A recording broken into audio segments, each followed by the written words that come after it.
Okay, so we're going to go over a few tutorials from the 7th Halo 2 variety video I did. Obviously not the 7th video I've ever done for Halo 2, but just the 7th variety video. Um, for all the Sacred Icon launches, I pretty much just relied on killing Flood to gather grenades on single player with Catch Skull on, that way they would drop more grenades. And then I would just gather the grenade pile together and make sure that I was always looking in that general direction of it, that way they wouldn't disappear. And then relying on a delayed checkpoint. But here's what you do: you just find a checkpoint that's permanent, or one that you can delay permanently, and then melee. And then once you've got your launch ready, or once you're ready to launch, just stop meleeing. Like this one right here is probably the best to do it. And what I had to do was grenade myself back up, which I failed right there, but I just had to grenade myself back up and then melee some dead flood buddies to get my shields back up, and then stop meleeing, and I got the checkpoint.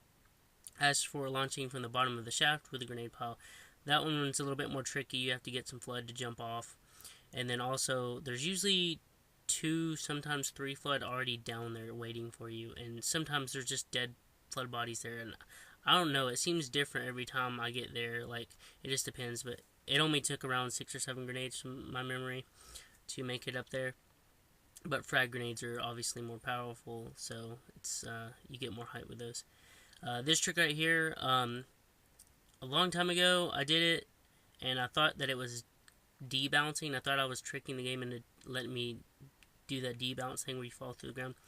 But Grumpy, he showed me this trick called ghosting, and it's where you bump into things back and forth until it like tricks the game into letting you fall through or go through a wall, and that made way more sense. I'm confident that that's what this is doing right here. You're just ghosting through an object by bumping into 2 different points over and over until it lets you fall through it, and that's what you do. All you do is, the only reason the ghost is there is to keep you still, because otherwise you move to the side and you keep falling out. So that's the only reason that's there.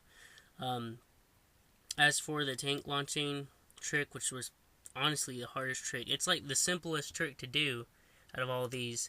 It's just the hardest to actually land, because everyone who's ever done this trick knows how crazy the tanks are.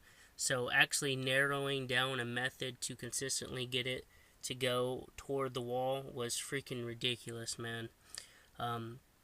I narrowed down a few different techniques to do it, but it always revolved around getting it to bounce off another barrier or something first. And as you can see, I made it on the wall with that from that angle, but it would always fall off. So what I had to do was get it from a different angle. Like right here, I decided to try it by hitting the lower part of the barrier first. That way it would get shot up towards the wall, and that actually ended up working for me.